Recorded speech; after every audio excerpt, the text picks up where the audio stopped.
Bonjour, c'est Priscille Boisbré. Le sujet d'aujourd'hui, c'est la tentation.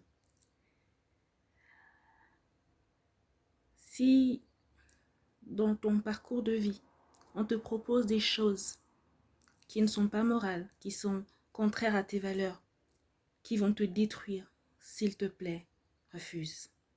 Je vais te donner un exemple. Imaginons que tu sois une jeune femme qui a envie d'avoir une carrière fulgurante et que ton boss te propose d'avoir des relations sexuelles avec lui. Que feras-tu? Tu as deux options. La première c'est de céder au chantage, c'est de céder à l'offre juteuse de ton boss qui te propose d'avoir des relations sexuelles avec lui en échange d'une promotion ou du poste que tu convoites. Et la seconde, c'est de garder tes valeurs. La seconde, c'est de garder tes valeurs et de rester toi-même. Moi, je te dis, garde tes valeurs, respecte-les. Parce que Dieu cherche toujours une occasion pour nous bénir. Et c'est souvent à travers ce genre de test de la vie, je dirais même plus loin, le test d'intégrité comme je l'appelle, que Dieu se manifeste. N'oublie pas une chose. Il y a des millions d'années, un jeune homme d'à peine 17 ans a été confronté au même dilemme. Il avait été vendu par ses frères, tu te rappelles de l'histoire de Joseph. Et ce jeune homme avait commencé à grandir dans la maison de Potiphar, à se développer, à montrer qui était réellement dans cette maison. Et Potiphar lui a tout donné. Il gérait la maison de son maître. Potiphar lui avait tout donné, sauf sa compagne, son épouse. Et l'épouse de Potiphar a commencé à faire du charme à Joseph.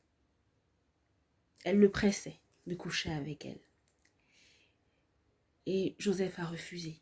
Il s'est enfui. Ce jour-là, il a refusé la malhonnêteté et le manque d'intégrité. Il a dit, je ne peux pas faire un si grand mal.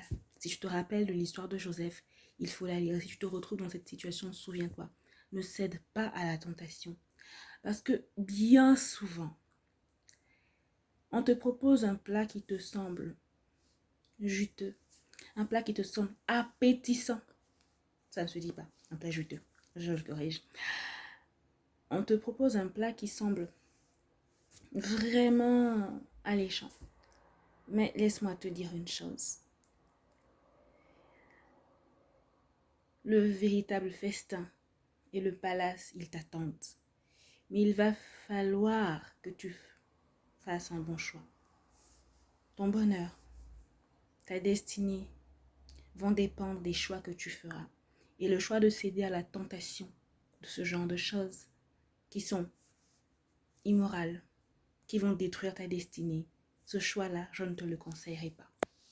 Deuxième exemple, imaginons que tu sois une autre jeune femme ou un jeune homme, par exemple, et que tu vives dans des circonstances tellement difficiles que l'envie te prenne de vendre de la drogue. Souviens-toi que ce truc tue des millions de personnes chaque année. Souviens-toi d'une chose, que l'intégrité est l'une des clés du succès. Au revoir et bonne journée.